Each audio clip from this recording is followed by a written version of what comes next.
kiekvieno vaiko svajonė per kalėdas gauti daug gerų dovanų ir nusifotografuoti su kalėdų seneliu. Visi juk turime iš vaikystės tokių nuotraukų. Tokiam tikslui kartu su partneriais Vantos lapas pirtį Grand pavertėme stebuklingų nameliu su šviečiančiomis lemputėmis, meškinu ir tikra žalia eglute su žėrinčiais burbulais. Įrengti namelį mūsų seneliui buvo iš tiesų labai smagus procesas, nes mes užsibrėžėme tokį tikslą, kad visas mūsų namelių įrengimas turi būti iš antrų rankų. Dėl to visa mūsų kūrybinė komanda prisivežė viską iš namų.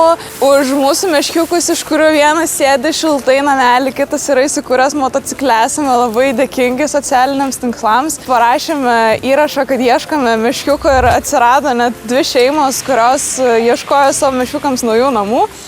Neapsijėmė išrausti ir savo namų spintas, ir garažus ir panašiai, antrų rankų parduotuves, tai iš tiesų labai didžiuojamės tuo, ką mums pavyko čia sukurti. Pasišildyti galima bus ir nuolat kūrenamoje pirtelėje ir prie grilio kepant skaniausius zefiriukus. Kad kalėdų būtų laukti smagiau, iš pirčių pasaulio turime puikią pirtelę, kurią pavertėme kalėdų senelio nameliu. Ir kiekvieną savaitgalį čia lauks vaikučių kalėdų senelis. Jis turės dovanėlių, o dovanėlių turės ne tik vaikams, bet ir tėveliams.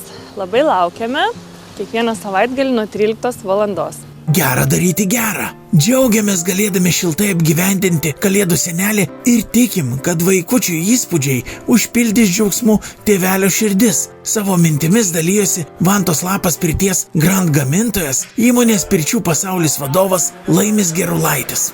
O kada galima aplankyti kalėdų senelį jo namelėje pirtelėje? Mėly vaikučiai ir vaikučių tėveliai, kiekvieną gruodžio šeštadienį ir sekmadienį jūs galėsit aplankyti mane, senelį, kalėdą, papasakosite man pasakėlę arba pasakysit eilėraštuką, o už tai gausit dovanėlių. Taip pat galėsit įsikepti ir zefiriuko. Tai va, laukiam jūs šeštadieniais ir sekmadieniais. Gruodžio savaitgaliais su kalėdų seneliu. Šeštadieniais ir sekmadieniais iki pat kalėdų. Susitinkame Nordikoje ir aš, Vanta, ten būsiu.